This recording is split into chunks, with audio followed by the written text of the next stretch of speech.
হ্যাঁ guys, welcome back to my channel. আজকে আমরা কি রান্না করছি আজ তার প্রথম থেকে দেখাবো। চলো প্রথমে শুরু করছি ভিডিও। এখানে আছে চিকেন, ম্যারিনেট করা হয়েছে। এটা আধা ঘন্টার মতো বসিয়ে রাখবো। তারপরে চলো দেখাচ্ছি আর কি রয়েছে। দেখো এখানে চাল, দই, মশলা, ঘি সব আনা রয়েছে। আর ইতিমধ্যে সব রেডি করছে। ফাইনালি গাইস দেখাচ্ছি, চলো। এখানে বেরেস্তা ভাজা হয়ে গেছে, তার সাথে সাথে এদিকে আলুও ভাজা হয়ে গেছে, রেডি করে ফেলেছি। এদিকে চিকেন ভাজা হয়ে গেছে। তারপরে এখানে মশলা গুঁড়ো করা হয়ে গেছে। আরও দেখাচ্ছি, চলো। ধনে পাতা রয়েছে, এদিকে জুস তৈরি হচ্ছে, চিকেন কষা শুরু হয়ে যাবে। এদিকে ভাত রয়েছে, অলরেডি রেডি হয়ে রয়েছে। চলো তাহলে এখন সম্পূর্ণ তোমাদের দেখাই। ফাইনালি গাইস বিরিয়ানি সাজানো চালু করে দিয়েছি। প্রথমে আলু দিয়ে নেবে সাজিয়ে, তারপরে চাউল দিয়ে দেবে। চাউল দেওয়ার পরেই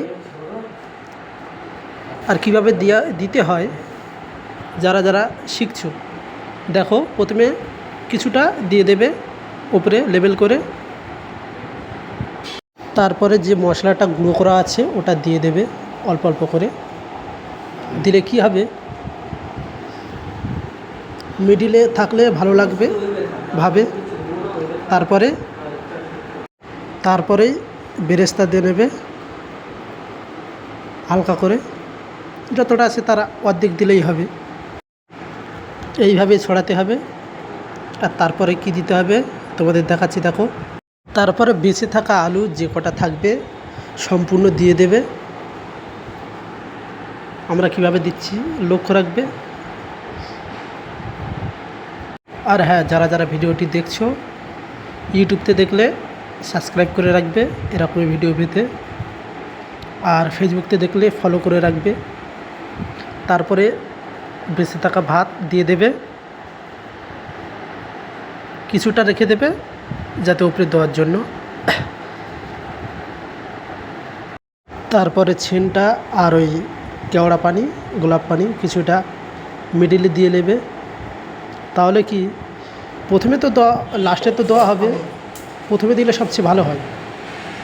মিডিলে একবার দিয়ে দিলে সেন্টটা বেশি ছড়ায়। সাথে রঙটাও দেওয়া হয়ে গেছে, চলো দেখাচ্ছি। সাথে মশলা তার মিডিলে কিছুটা দিয়ে দিতে হবে। এবার চিকেন দিচ্ছি, চিকেনটা পুরো দিয়ে দেবো যেহেতু আমাদের সংখ্যা অনেকটা কম, এটা 10 জনের রান্না, ওই জন্য চিকেনটা পুরো দিয়ে দেব।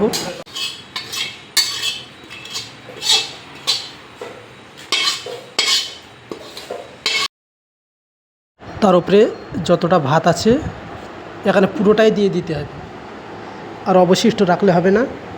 আমরা পুরোটাই দিয়ে দিচ্ছি। তারপরে তো অবশিষ্ট যা মশলা থাকবে মিডিয়াম দিয়ে দেবে। এইভাবে ছড়িয়ে দেবে যেন কানায় কানায় লাগে। মিডিলে সবাই দেয় কিন্তু দেখবে কানায় কেউ দিতে চায় না। কানায় দিলে কি হয়, মালটা মিক্সড হয়। এবার অবশিষ্ট যা আছে একটু রং দিয়ে দেবে, জাফরান, তাহলে কালারটা ভালো আসবে। আর পাস্তা যতটা আছে এটা পুরো ছড়িয়ে দিতে হবে। এটা লাস্ট স্টেপ, এখানে পুরোটাই ছড়িয়ে দিতে হবে। এইভাবে ছড়িয়ে দেবে। আর হ্যাঁ, গোলাপ পানি, কেওড়া পানি বা সেন্ট পুরোটাই দিয়ে দিতে হবে চারিদিকে ছড়িয়ে, বিশেষ করে ধারে ধারে। তারপরে ঘি ছড়িয়ে দিতে হবে। এখানে বিশেষ করে কমসে কম 200 থেকে 300 ঘি দিলে ভালো হয়। আমরা ঘি পছন্দ করি না, ওই জন্য অল্প করে দিয়েছি। সাথে সেন্টটাও দিয়ে দেবো। সেন্টটা হালকা পরিমাণ চাইলে তোমরা দিতে পারো, আমরা একটু বেশি পরিমাণ দিচ্ছি। আর হ্যাঁ, এই রকমই ভিডিও পেতে হলে অবশ্যই সাবস্ক্রাইব করে রাখবে। আরও অন্য অন্য ভ্যারাইটিস আইটেম শিখতে হলে রাফিকা নিউ চ্যানেল সাবস্ক্রাইব করে রাখবে। তারপরে যে দুধটা থাকবে নিয়ে আসবে, ওটা ছড়িয়ে দেবে। গুলে দিলে ভালো হয়, আমরা টাইম পাইনি, তোমরা নিশ্চয়ই গুলিয়ে দেবে, তাহলে ভালো হবে। এইভাবে ছড়িয়ে দিলে কি হয়, যে কোনো গায়ে বেশিটা মেশে না। আর এদিকে রেডি হয়ে গেছে, অলরেডি পুরো কমপ্লিট হয়ে গেছে, তোমরা নিশ্চয়ই বুঝতে পারছো। এবার ওমে বসানো হবে, তার জন্য কার্যক্রম রেডি হচ্ছে। ফাইনালি গাইস, ওম থেকে ওঠানো হয়ে গেছে। এবার খাওয়া দাওয়ার কার্যক্রম চালু হবে। ফাইনালি গাইস রেডি হয়ে গেছে, কত সুন্দর লাগছে। এরকমই বিরিয়ানি পেতে হলে সাবস্ক্রাইব করে রাখবে।